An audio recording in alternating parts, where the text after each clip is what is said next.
this week's edition of A World Crisis Radio.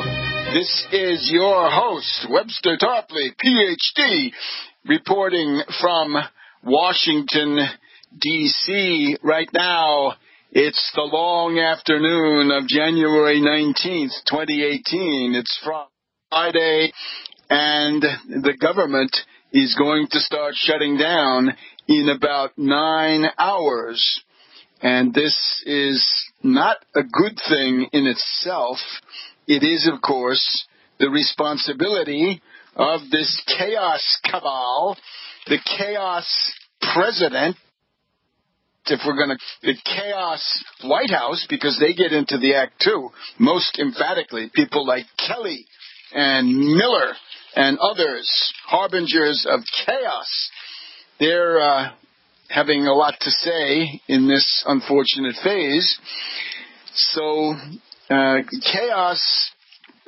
chaos regime is, not surprisingly, generating chaos. Chaos is as chaos does. Chaos, of course, the fruits of chaos are chaos. So chaos is not what you want in a government. It's not desirable. There was a time it was a kind of fashionable, superficial, dumb academic fad, Structuralism, even structuralism was better than chaos theory. Not good, but better than chaos theory. So that's our current situation. Now, in terms of chaos and the antidote to chaos, let us first take our hats off once again, as we have in previous broadcasts, to Congressman Al Green of Texas, who is developing into the conscience of the United States. And he has come forward, as promised, with another impeachment resolution that he can introduce in the House and send it right in through this fast-track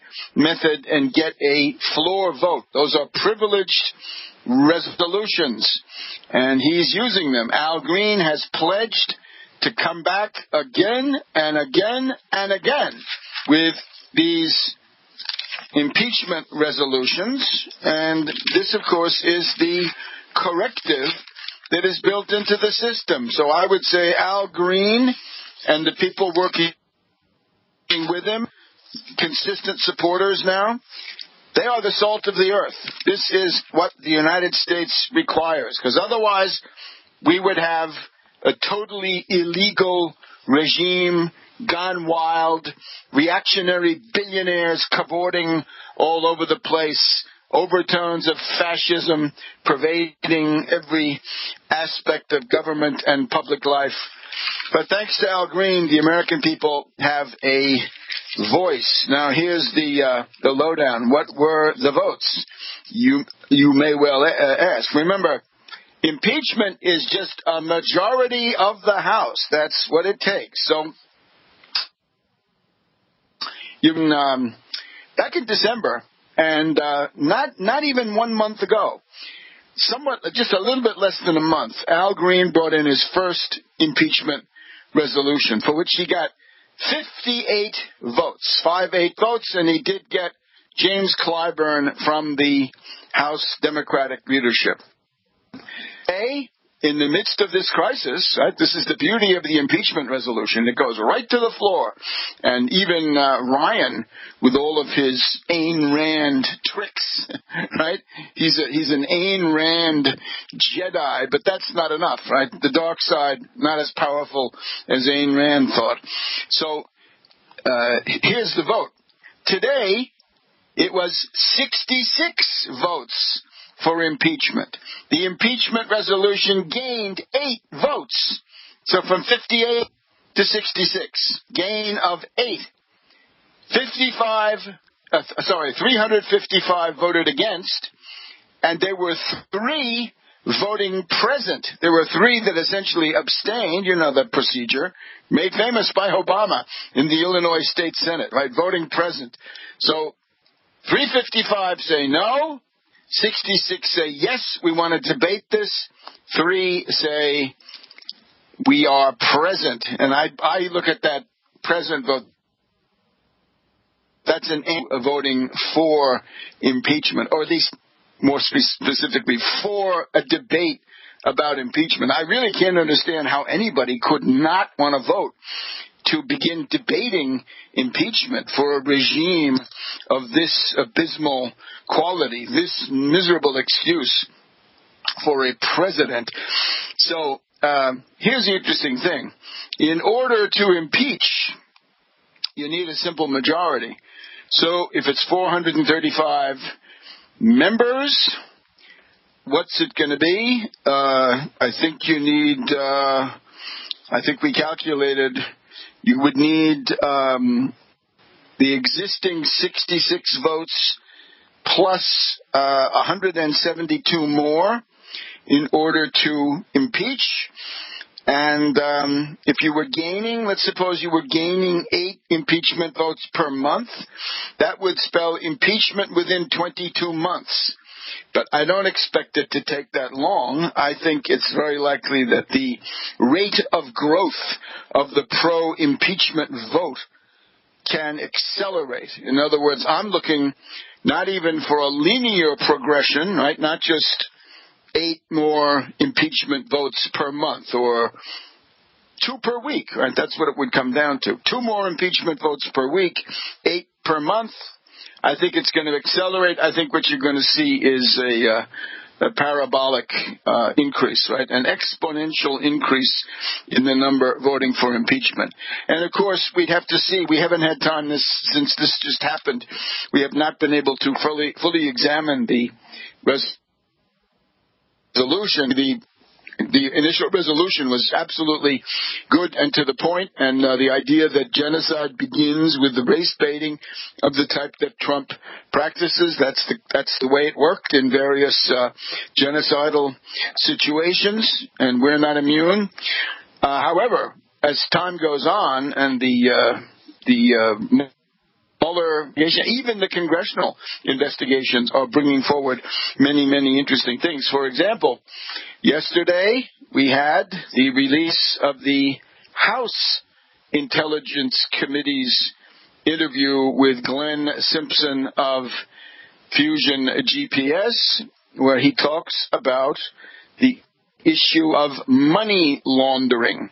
And the money laundering involved, of course, is generally speaking the laundering of funds from Russian organized crime figures that would be carried out then into luxury real estate in places like the United States. And Glenn Simpson, in that testimony, sworn testimony before the House Intelligence Committee, talks about that. So as those sorts of things begin to impinge more and more on the public consciousness, as I say, I don't expect we're going to have a bad infinity of 8 additional impeachment votes per month, taking us 22 months to get to the point of impeachment. I think it's going to accelerate.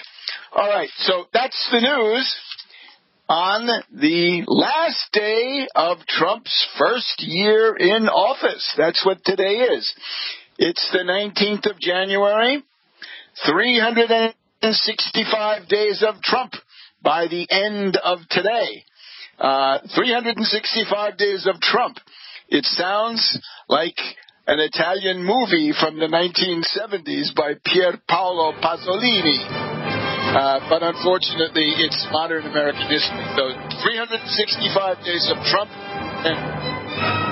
and will be a tactical situation on the government shutdown.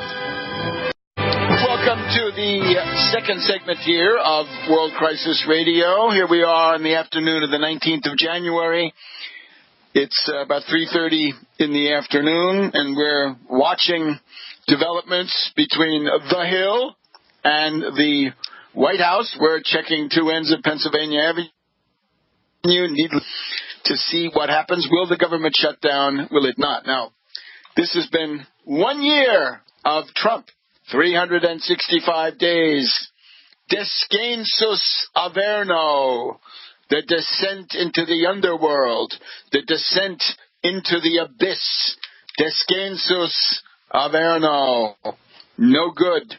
This has been the spreading of chaos, and in Miltonian terms, the anarch of chaos, the leader, the ruler of this realm of chaos, is none other than this much execrated tenant of the Oval Office. What have we learned?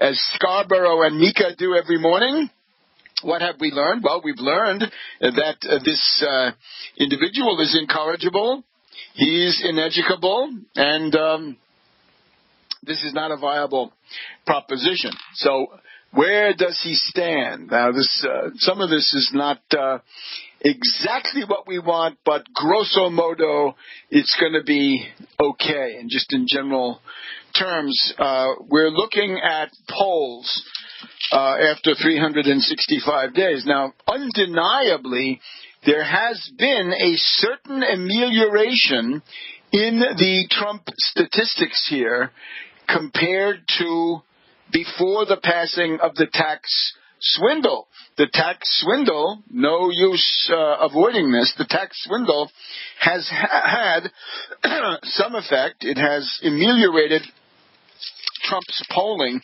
up to a point, right? You remember in the, what can we say, around the Thanksgiving, that kind of time, right? Late November, early December, Trump was down to 32%, 33% in the various Gallups and Quinnipiacs. Right now, Trump is, in the terms of the most recent, let's just see what we have. Looking at the polling, wait just a second now, we got to find the proper polls. Trump's job approval, Harvard-Harris poll has 42% approve of Trump. CBS News poll, 37% approve of Trump. NPR, PBS Marist, 40% approve of Trump. Pew Research, 39%.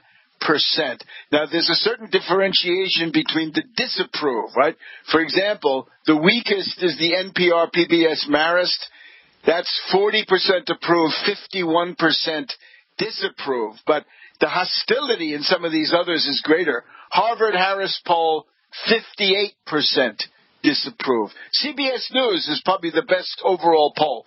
37% approve, as we said, 58% disapprove. Now, we also pay a lot of attention here to the CBS Nation Tracker poll, because that is a poll that has, it's got about more than twice, really. The sample size is about twice the sample size of these other polls. So what do we have in terms of the Nation Tracker? This was put out last weekend, right? So these are, roughly speaking, quarterly. And what we see here is that there has been an inexorable attrition in Trump's support. And this poll allows us to be much more specific in terms of what's going on, because you can't just say Trump's base. What's Trump's base? They distinguish two groups. One of them are the ones we call the Fifth Avenue fanatics. Fifth Avenue fanatics, or true believers, are the ones who will support him even if he goes into the street there, Fifth Avenue, and starts killing people. They would still support him. So these are the fanatics and the true believers. Now, here's the idea. The fanatics in February 2017, 22% of the electorate were believers. I'm for Trump, come hell or high water. Now it's down to 18%. So minus 4% from 22 to 18. That's a significant fall Doesn't sound like a lot, but look at it. It's between 1/5 and 1/6 of his total support. Then the strong opponents, the resistors, right, the down with Trump faction, to which we feel very close, the resistors go from 35% at the beginning of his term a year ago to 41%, so 6%. So look at this, just right here. It's a 10% shift. 4% loss on the hardcore support, 6% increase in the hardcore opponents. Now, the current situation, believers 18%, conditionals, that is, fellow travelers who want to see results, 23%. The curious, right, not like Trump, but could be won back by actual achievements, 18%, and again, the resistors at 41%. So, in the American people, 49% still believe the U.S. is run for the benefit of a few narrow elites and elitists. So that is a very grim picture for Trump. And you look at these other polls, right? He has been able to bounce back just a little bit, but not enough to make difference. So this is where we are. His support is softening, and if you look at that state senate election in Wisconsin from a couple of days ago, Tuesday, you will see a shift of 20 points, 25 points from Trump's 16% victory in that district previous year compared to the loss.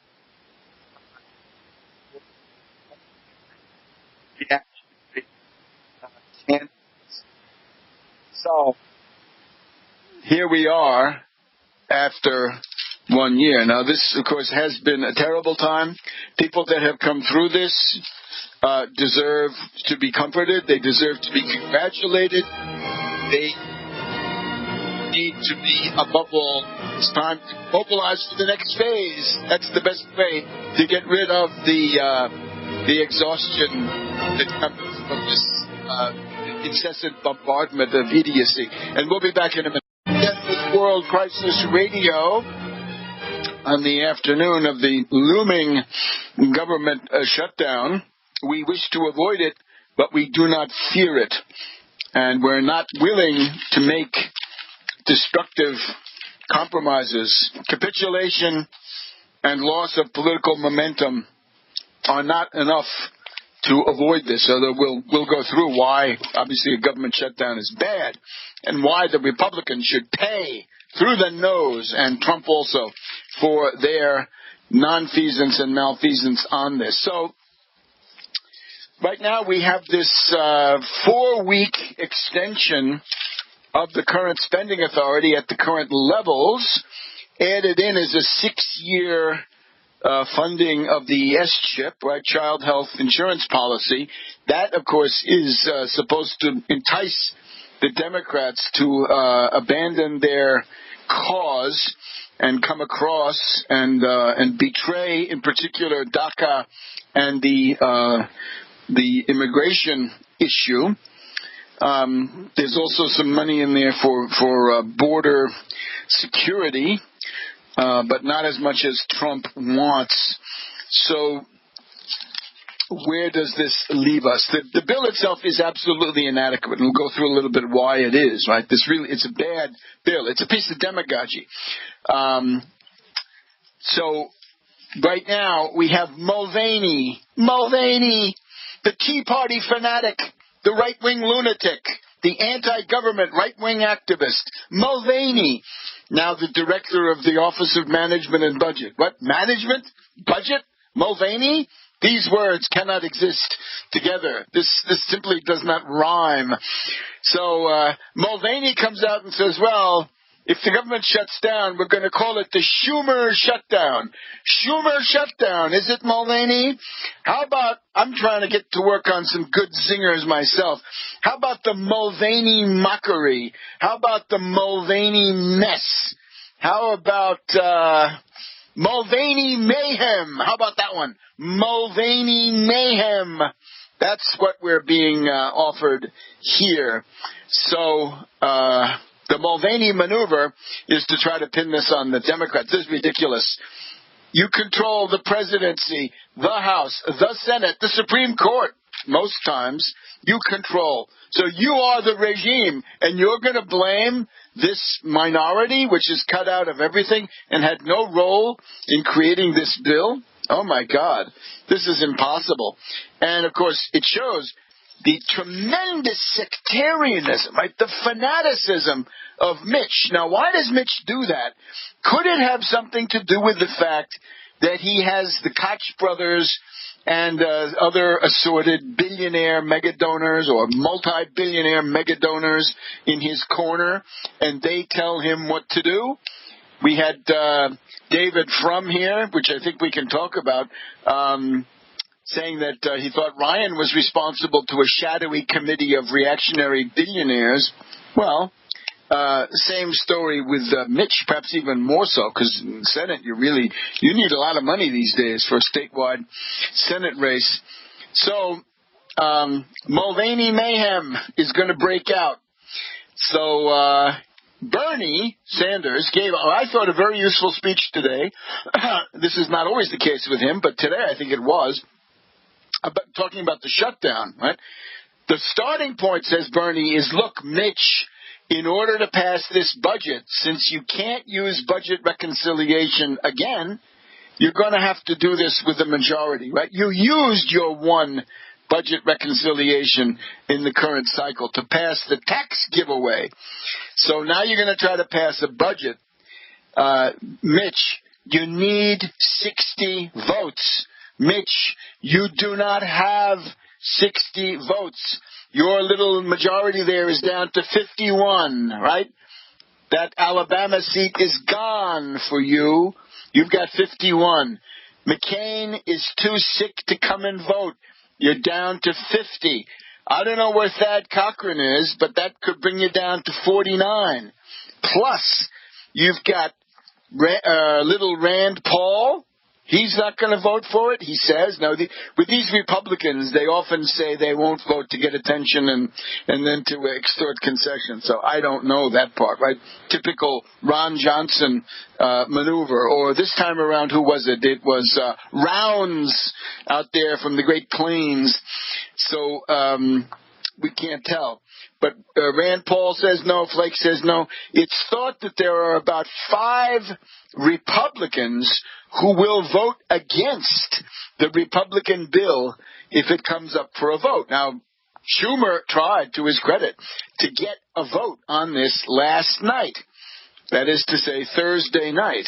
But it didn't work. The Republicans wouldn't do it because if the bill failed with 24 hours to go, there would be plenty of time to negotiate. Right now, it's about 8 hours, if that. And now they can say, no, there's no time. There's no time. You've got a cave. You've got a cave. I don't think this cave stampede maneuver is going to work very well either. So it would seem to me that the Republicans will fail. If they bring this to a vote, it will fail. What will they do then? Well, this afternoon, we had Schumer journeying to the White House to confer in the Oval with the tenant thereof. And I don't know what result there was. Apparently, practically nothing.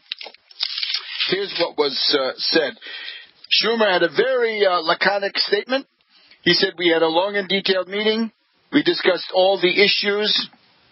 We made some progress, but not enough to solve this.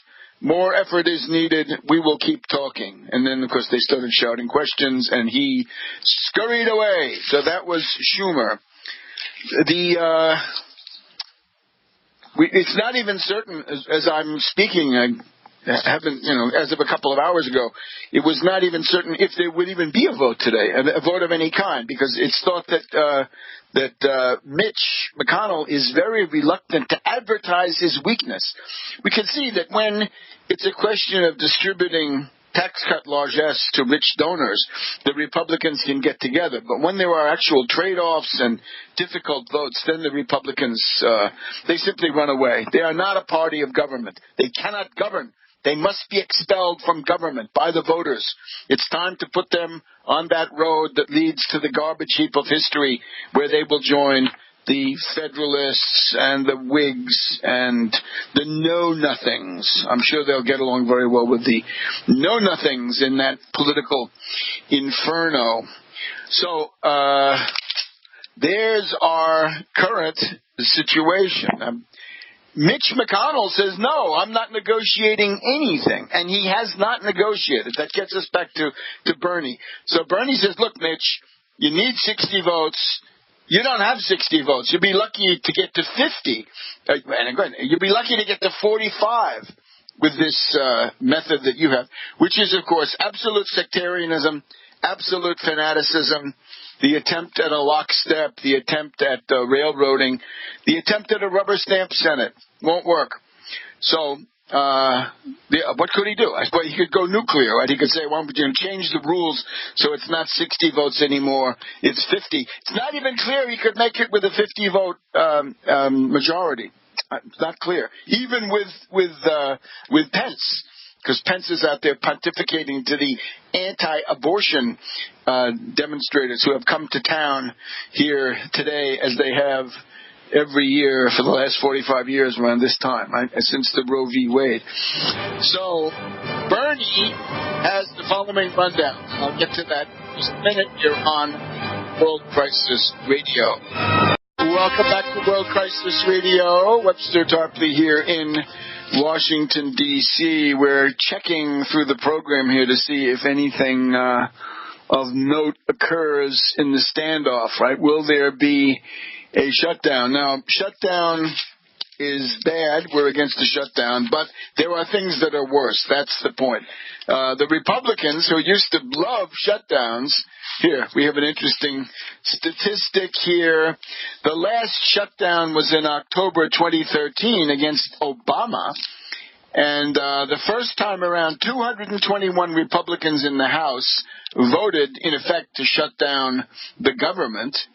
That was in early October. By the 16th of October, the House finally voted to end the shutdown, but 144 reactionary Republicans still voted to keep the government shut down and closed. Ryan was one of them, and McCarthy, and Scalise. In other words, this entire bankrupt clique of, what can we see, neo-Tea Party, neo-John Birch Society crackpots who run the House for the Republicans. Now, what does Bernie say? Look, negotiate. You don't have 60 votes.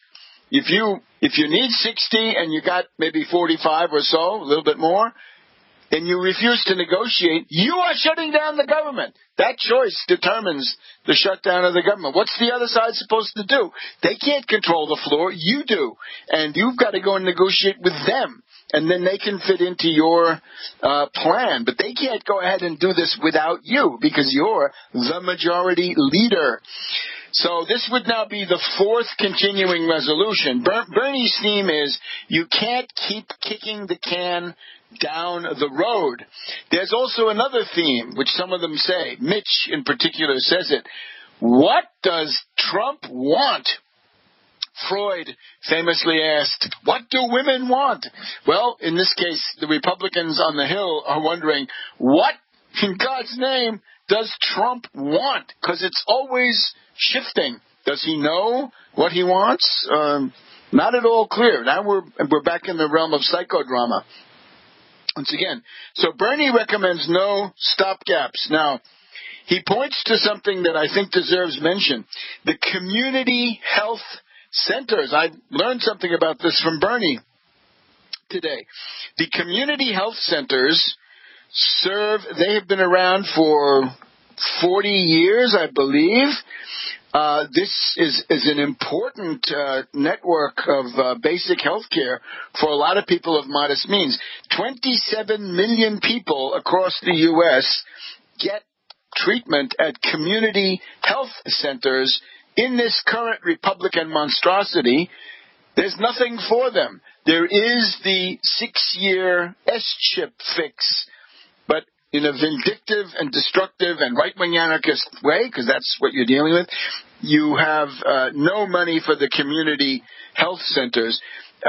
Bernie says 1 in 4 people in Vermont make use of community health centers. That's one. CHIP. Well, we talked about CHIP, right? S-chip, state-funded child health care, health insurance plan. So this is, even if the family can't get health care, at least the little kids can, and that's 9 million. So, okay, so the Republicans have decided to make that their fig leaf. They want 6 years. The Democrats say, why not make it 10 years, right? Let's, again, take this out of the current horrors of Trump and this horrible Republican majority and extend it into the future when these people, hopefully by the end of 10 years, the Republican Party won't even be there, and maybe even at the end of 6 years. How about the Veterans Administration, right? The demagogy of the Republicans is that they love veterans.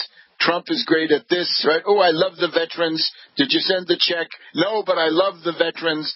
So Bernie points out there are now 30,000 vacancies, unfilled jobs in the Veterans Administration system. And that is this guy Shulkin, right, who was in the Obama administration, has now come over. And as usual, when you transfer your allegiance to Trump, you degenerate morally, intellectually, politically, and in every other way. Then, opioids. More than 60,000 Americans died last year because of opioids, oxycodone, heroin, and similar things. This is a state of national emergency.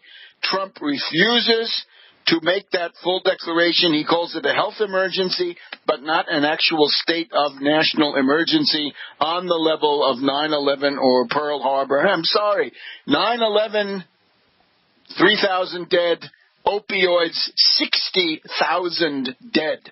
What sense does that make? None whatsoever. So he wants money for that. And, of course, you've got to keep your medical infrastructure. The disabled. People who are disabled need to get on Social Security disability insurance. Reactionary Republicans, since the Social Security Act of 1935, hate Roosevelt and they hate the Social Security Act, and they are making sure that the Social Security Administration is understaffed so that it cannot process these applications with sufficient speed. The result, as Bernie points out, 10,000 people have died while waiting for their applications for Social Security disability payments to go through. How about that? 10,000. 10,000 is more than Iraq, Afghanistan, and all the rest of the recent conflicts put together. So Social Security in general, understaffed service, obviously not benefiting from that. There's a whole bunch of public sector employees who are facing serious pension cuts. How about this? You need a supplemental for disaster relief. We can look at Texas, Florida, Puerto Rico, the United States Virgin Islands.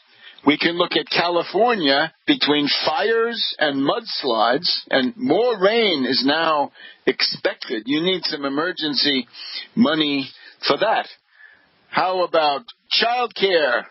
Can you get quality, affordable child care in many communities? No, you cannot. Will that trivial child care tax credit make a difference for the people who need it most? No, it won't, because it's geared to people who earn more money, have more income. In other words, the upper middle class and up. How's about infrastructure? Well, we know it's crumbling. What do we have? Atlanta Airport, Tacoma Railroad crash. What else do we have? Dallas Airport, similar things. It doesn't end. There are 32 million people who are in danger of losing their health care if the Trump push to wipe out Obamacare succeeds. And then you've got these other issues which have economic ramifications. Net neutrality.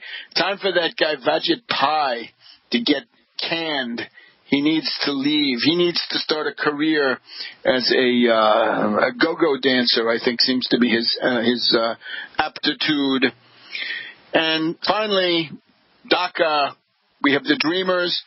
We don't want to forget the Salvadorans. We're not interested in this mania of deporting people. We'll try to show later in the show this is anti-economical. This is suicidal.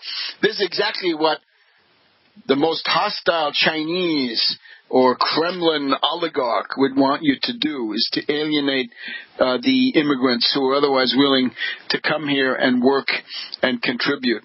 Now we have a poll, CBS poll. What should happen with the Dreamers? 87%, almost 9/10 of the responders say the Dreamers should stay.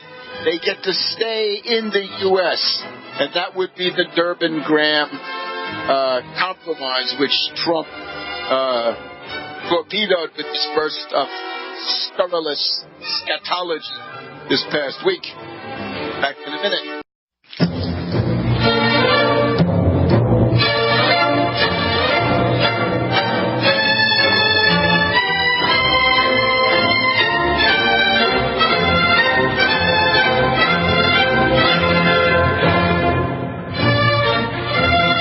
Welcome to the second hour of World Crisis Radio.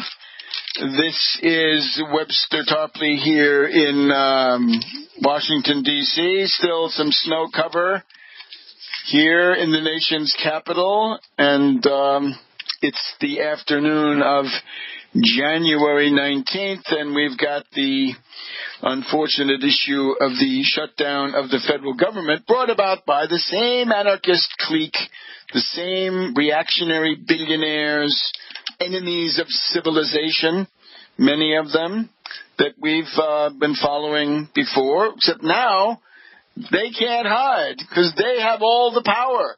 And whatever happens is going to go around their necks. This will be an albatross or indeed an anvil around their necks going forward. How they think they can pass the buck on this one. Even the greatest buck passer of the age, and we know who that is, he's sitting in the Oval, he made a concession. He was going to go to Mar-a-Lago, and then he said, no, I'm going to be responsible and hardworking, so I'm going to stay here, and I can watch TV here better than or as well as there. So the shutdown. Now, here's the thing. Schumer did go and meet with Trump. It was a good sign that Trump called him. A bad sign that Trump was not willing to make any decisions, because Trump could solve all of this in 5 minutes, right, if he just let his opportunistic instincts, right, his desire to play to the crowd and please the crowd. He could do that. He could solve a lot of this stuff. He won't do it. He's his own worst enemy, and thank God that he is. Otherwise, he'd be significantly more dangerous. But unfortunately, that means in the meantime there will be a lot of suffering for no reason except the demagogic yap of this character that we've been saddled with by an aberration of the Democratic process. So again, Schumer says we made some good progress, but we still have a good number of disagreements. The discussion will continue.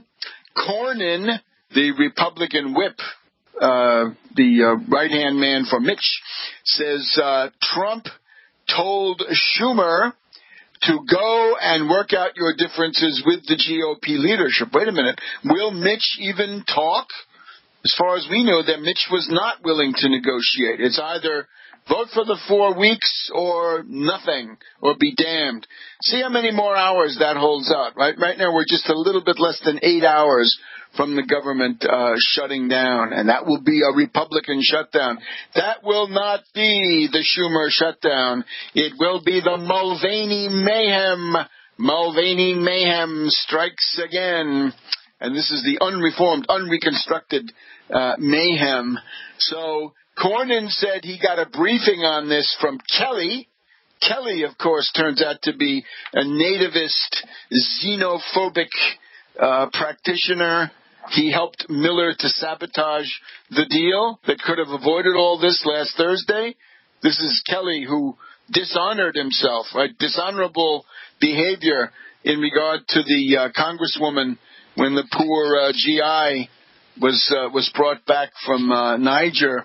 So the president told Schumer, go back and speak to Ryan and McConnell and work it out. Is there a meeting? Are they coming forward to set up a meeting? I really doubt it. So it's a 4-week extension. It passed the House yesterday. We should have mentioned that. It did pass the House, but this is not going to pass the Senate. And again, it's simply the stupid stubbornness, the stubborn stupidity of McConnell. And now he's a bleeding heart, okay? The Republicans have all discovered that if you shut down the government, what they never knew before is that that's bad for the troops.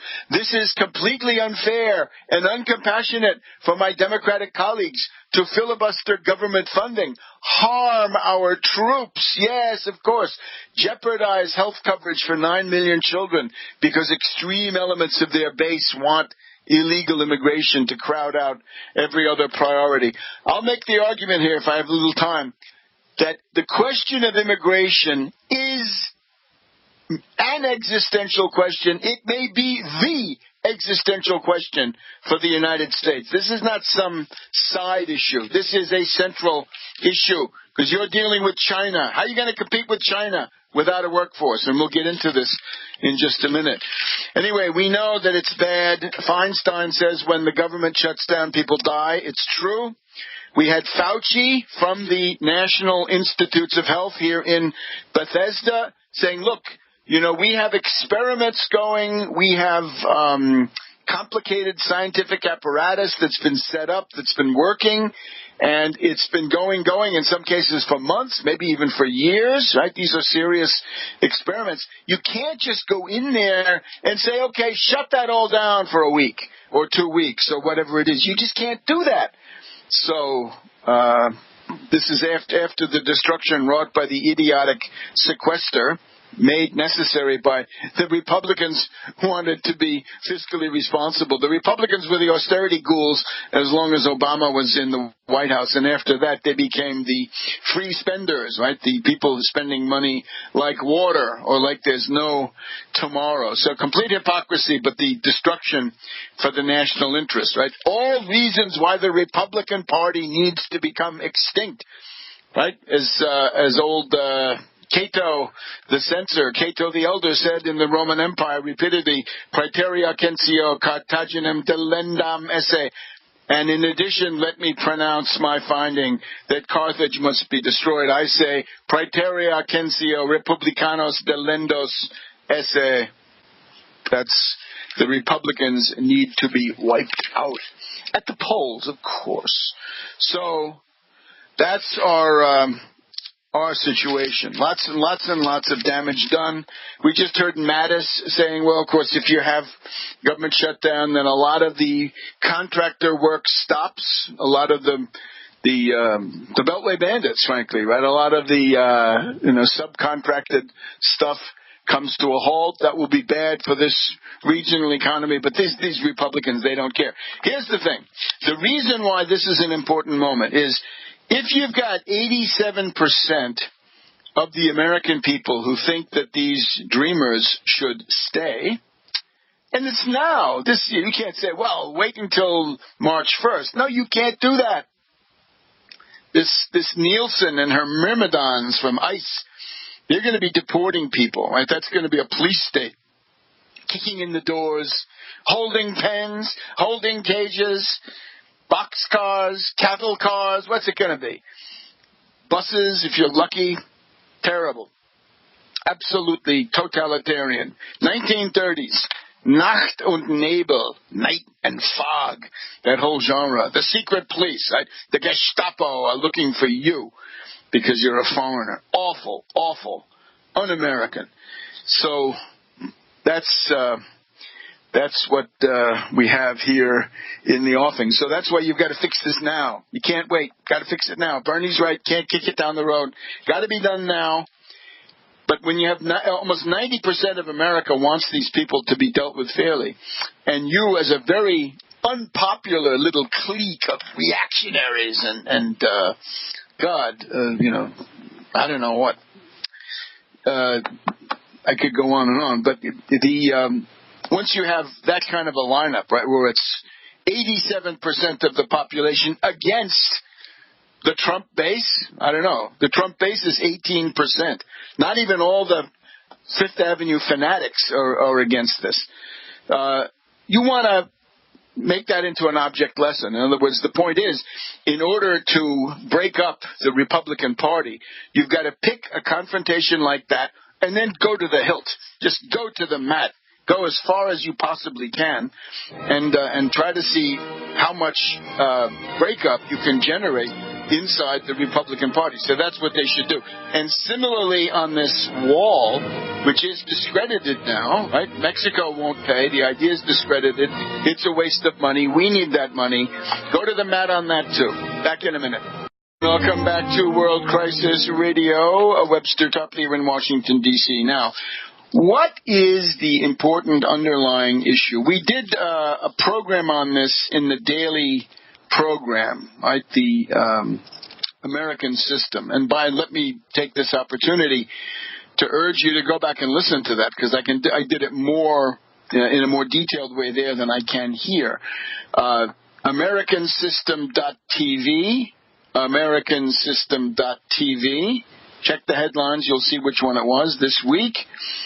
And of course, with this, we can say 2018, quite possibly the year of the breakup of the Trump regime, the breakup of the Republican Party, certainly the election campaign leading into November, all of these exciting, epoch-making events. You're going to want to participate in them, and you're going to want to keep well informed about them. So I urge you, take advantage for a token fee, 50 cents a program or something in that area, and Monday, Tuesday, Wednesday, Thursday, around 9 o'clock in the evening, you can get the whole story, including these analyses and what to do about it, right? The most important thing. What are you going to do? So what we went through on one of the days this week, an important article here that appeared in the Atlantic Monthly of June 2016, so a year and a half ago. And it is a question of demography. Now, we know that China had succumbed to the Malthusian folly of the one child per family imposition, like really monstrous, totalitarian. Only one child per family. After the first child, the woman was told, you're going to get an intrauterine device, IUD. After the second one, it was sterilization. Okay? So that's how they did it. Nice stuff. I guess they call that communism. No, a monstrosity, to be sure. And this you can't forget. But by doing this, they have created a crisis that's going to be with China for the next decades, and it's very serious. This is something you really can't mess around with. And the basis for this was some apparatchik from the Chinese Politburo, right? Some post-Maoist, right? Somebody probably in the orbit of Deng Xiaoping, who told how glorious it was to get rich, right? The capitalist roaders had taken over after Mao and the Gang of Four and Lin Piao and so forth. So here they are, and they say, I'm reading I'm reading Paul Ehrlich, The Population Bomb. I'm reading Meadows and Forrester. I'm reading about the limits of growth. I'm reading about the blueprint for survival. I'm reading the Club of Rome Rio report, right? Reordering the international system or something like this. And we got to have a one-child per family policy. So by succumbing to this Malthusian zero-growth, pessimistic ideology, the Chinese have inflicted on themselves a tremendous crisis. Now, we have all the stuff. The triumphalism of Chinese and their relays, right, their useful idiots in the West is, they have the Belt and Road. They're building a canal across Nicaragua. They're building artificial islands in the South China Sea. It's a juggernaut. They're building the Asian Infrastructure Investment Bank. They're penetrating everywhere, right, from Greece to Central America. Yeah, okay, but underneath this has feet of clay, and it's demographic. Now, if you listen to this program at all, you know the standard line here is the United States has one outstanding strategic advantage over all other important powers, and it is the willingness of people to come here, settle down, work, form families, contribute, and enhance the economic activity. That is the number one advantage. Isn't it ironic that Trump and his backward hordes, right, his legions of backwardness and xenophobia and bigotry, they want to destroy the most important consideration of them all, which is willingness of people to immigrate. Now, let's look at the others, right? We'll do it quickly, and then we'll just focus on China for a minute. Remember, Japan is now getting to be the oldest society in the world. Birth rate is very low. Everybody's getting older, grayer. What's going to happen? One of the headlines for this would be Senectus Mundi, the old age of the world. It's a term used by, for example, St. Augustine in the 400 AD range, 400 to 450 AD. He talks about Senectus Mundi, that the world is old. In late antiquity, right, in the late Roman Empire, before the collapse, in 476 approximately, a lot of people say the world is aging, and they mean morally as well as chronologically, demographically. So in Japan we have that. In Russia, you've had a population which is sometimes negative. Sometimes they manage a small increase, 20,000 per year here, 10,000 per year here, but generally the trend is stagnation, and without some pretty serious immigration from places in the Caucasus, Transcaucasus, Central Asia, and so forth, the Russian population is very, very weak, and the country is not growing. Then you've got Europe, right? Again, negative population growth, right? Shrinkage. And this is why Merkel did what she did. And of course, people today can focus on the negatives of this, right? The downside, right? That some, assuming it's true, right? That some women got roughed up in Cologne for New Year's Eve a year ago, right? And some people bring some strange mores in from central Anatolia or wherever they're from. But you look at the longer term, this might have turned out to be a positive step, because of otherwise you're going to have a collapsing population. Then what will you do if there are not enough people and the services you think? There's no nurse, there's no doctor, there's no guy to drive the ambulance. Whatever you think you're going to need, they're just not there. Think about it. Nobody does. Now it's time to think about it. Back in on World Crisis Radio. Welcome back to World Crisis Radio.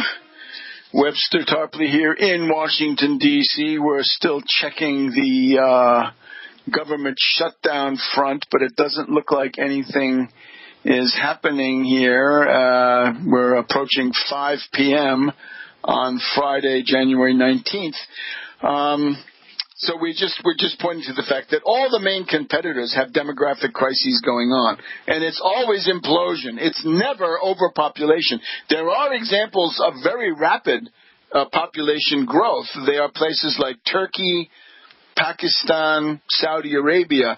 But apart from some of those, these other places are not. Russia, on the whole, shrinking. Europe, stagnant, except where these really extraordinary measures have been applied by Merkel. And again, I think history will see that quite a bit differently, even though to have the alternative for Germany in the parliament is that's a terrible thing. I think Merkel is on the way to forming a government. I hope she can, because the main thing right now is to hold on, right? To wait for the tide of lunatic populism and xenophobia to go out. And the way you do that is replace that with a rational campaign against financiers, against Wall Street financiers, to be specific. So we've got Russia, we've got Japan, we've got Europe, and then what about China? So here's the thing with China. They had this one child per family from 1978 or 1980 until about 2015. The damage is done. The old people are there. The demographic hole is gaping and yawning. So let's see how we want to sum this up. Here, right now, China has 5 workers actively employed for every retiree. That's today, right? 2018. Within less than a quarter century, within less than 25 years, we will go from 5 workers per retiree to 1.6 active workers to 1 retiree. It's headed for parity. That is a collapse. So the collapse of the labor force is there. Now, the Chinese, of course, even though it's communism, they've never had a pension system. They never had a minimum wage, as far as I know. But this is going to mean tremendous strains on the Chinese budget because of the need to make some provision for these elderly people, right? So that one expert quoted in the Atlantic Monthly, this is an article by Professor Howard W. French of Columbia University Graduate School of Journalism.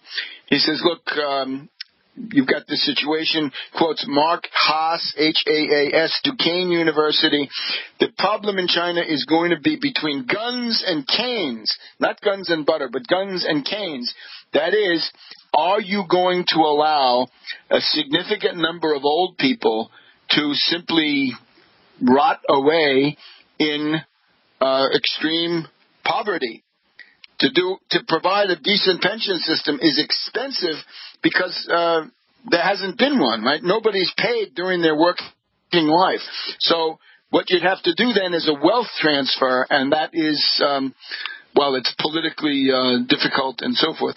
Xi cut the Chinese military by 300,000, and he posed as a peace angel, but part of this is that it's a demographic contraction.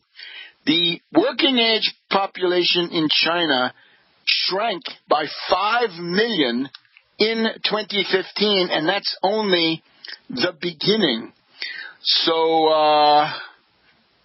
we're going to have, in 2020, 2 years, there will be 30 million men who are destined to remain single, bachelors.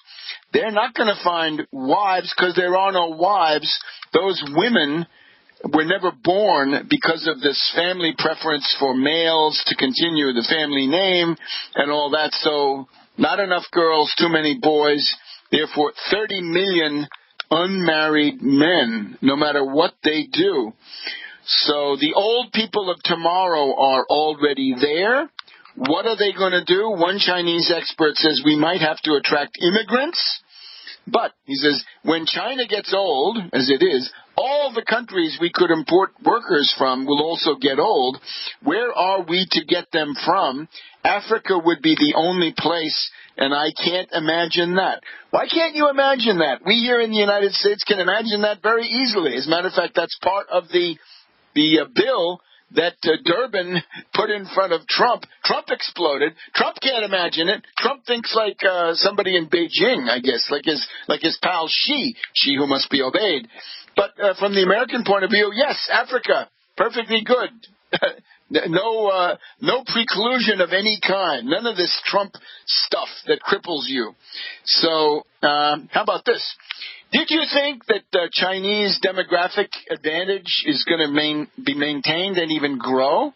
Well, maybe you guess again, according to our learned professor, by the end of the century, with that, in 80 years or so, the Chinese population projected to dip below 1 billion for the first time since 1980. Below 1 billion. But at the same time, the American population expected to hit 450 million.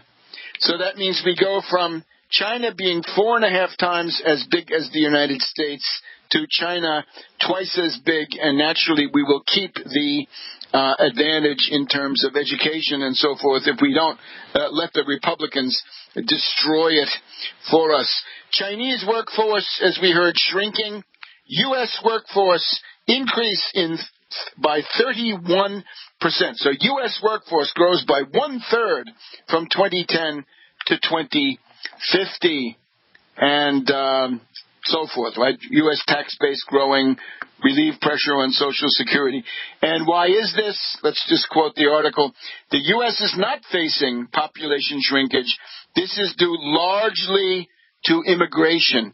The indigenous U.S. fertility rate, while higher than China, higher than Europe, higher than Japan, is below the replacement level, 2.1 children per woman. The U.S. is better than some, but not enough to even stay at the same level. But by keeping its doors relatively open to newcomers, America is able to replenish itself. If we made the lunatic mistake of shutting our doors, the American population would plateau and the median age would climb more steeply. There'd be more and more retirees per active duty worker. And that would be bad, right? Anybody can see that. Pew Research Center says immigrants, their children, their grandchildren, will represent 88% of U.S. population growth over the next 50 years. So those are the realities. You want to survive as a nation? You want to compete with China? You want to pull ahead of these other places? You need people. It's elementary. People are wealth. We have numbers. There's this propaganda outfit called Numbers.org or something, and they say, every time you have chain migration, you have 250,000 people come in. Is that a disaster? Why don't you look on the upside? People are wealth. Back to World Crisis Radio. So we're just going through this interesting article from the Atlantic Monthly. Howard W. French. China's twilight years. Twilight years.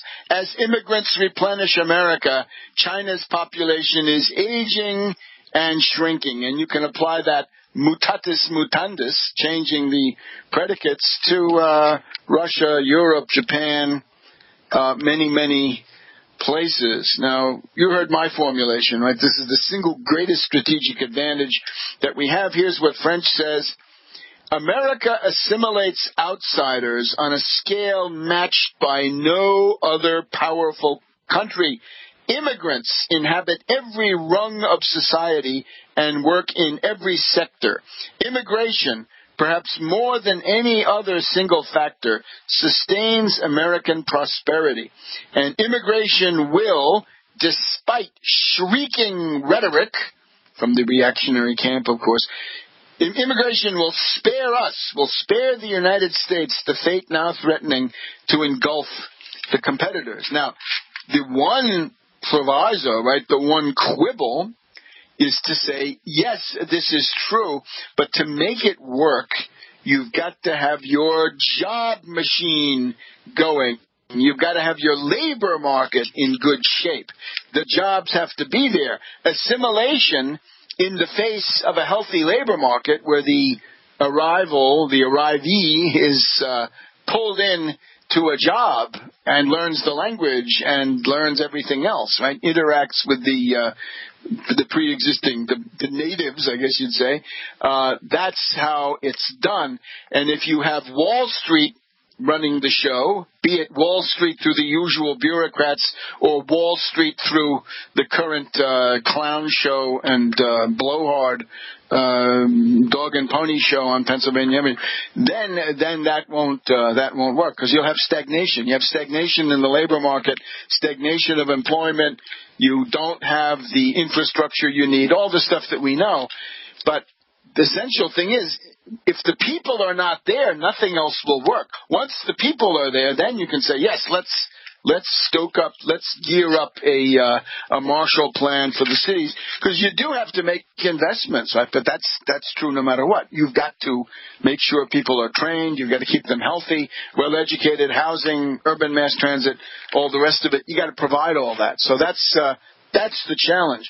But the idea that the United States would abandon this system that has worked so well, so remarkably well in the entire last century and a half in particular, this is a monstrosity. This is the fundamental perversion of this Republican Trump regime. So that's got to be understood. So the question of immigration, again, that's your biggest strategic advantage. Don't let Trump ruin it. Fight for this. It's not a threat. It's the opposite is a threat. The opposite is when you plateau and your median age begins to climb. Now, the other thing, of course, is we mentioned opioids. We've mentioned these various opioid drugs, prescription drugs, and heroin. This is a danger. 60,000 dead per year. I mean, that's a humanitarian disaster, right? We're against that to begin with. But then when you look at it from the strategic demographic point of view, that's a double or triple disaster. And this reminds us of Russia. See, Russia is another country that has had a lot of demographic problems. One of them is the risk of dying from vodka. At the moment, let's see if we can find this statistic. Currently, right now, if you're a Russian man, you have a 25% chance of dying before you reach 55.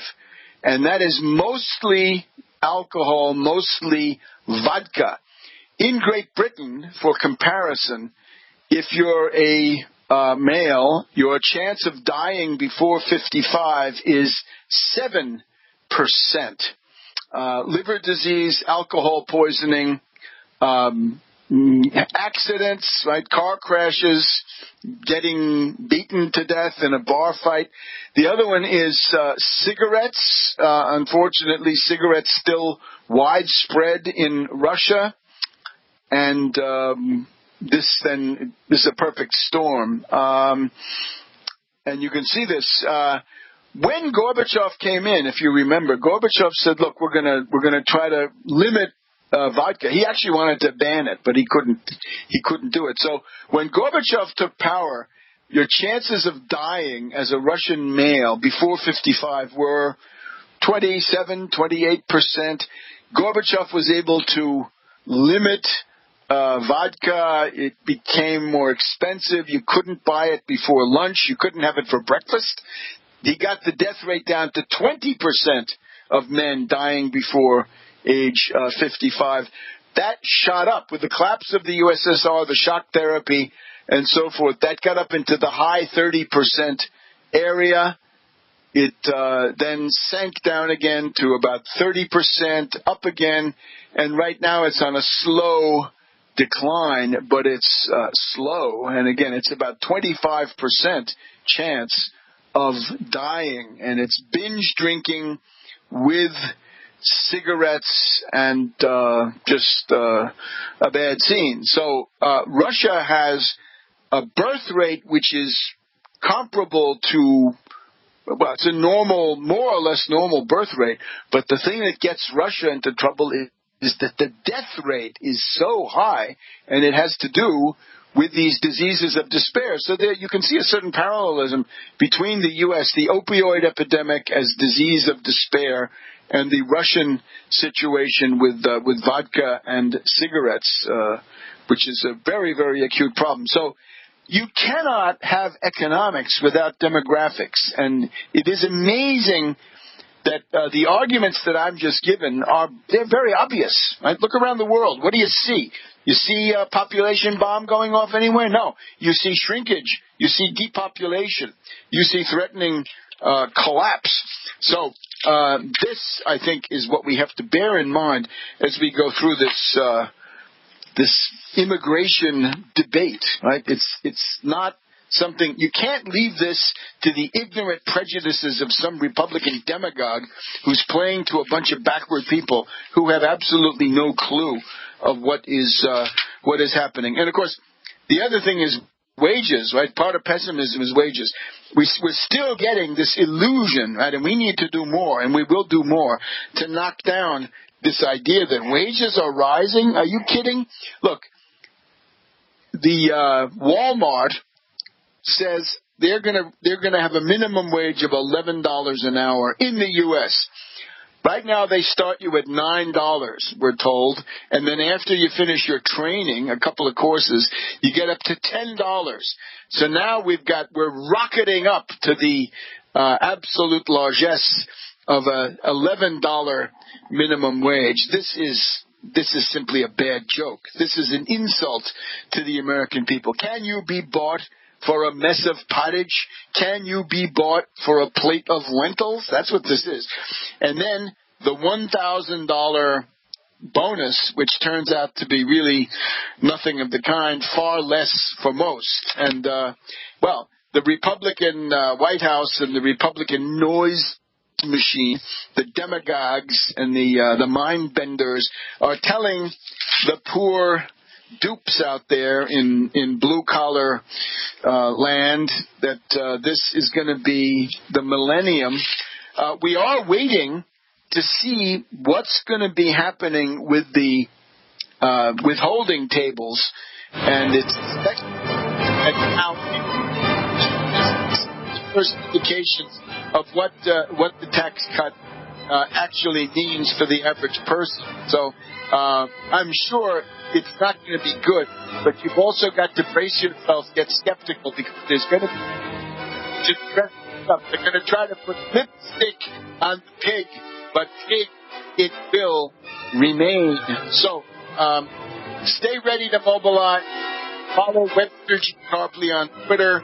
We'll see you next Monday on the American System. Come on over and join that, and then we'll be back here next weekend. We're hoping for a big defeat of the Republican Party and the machine. In the meantime, see you next week.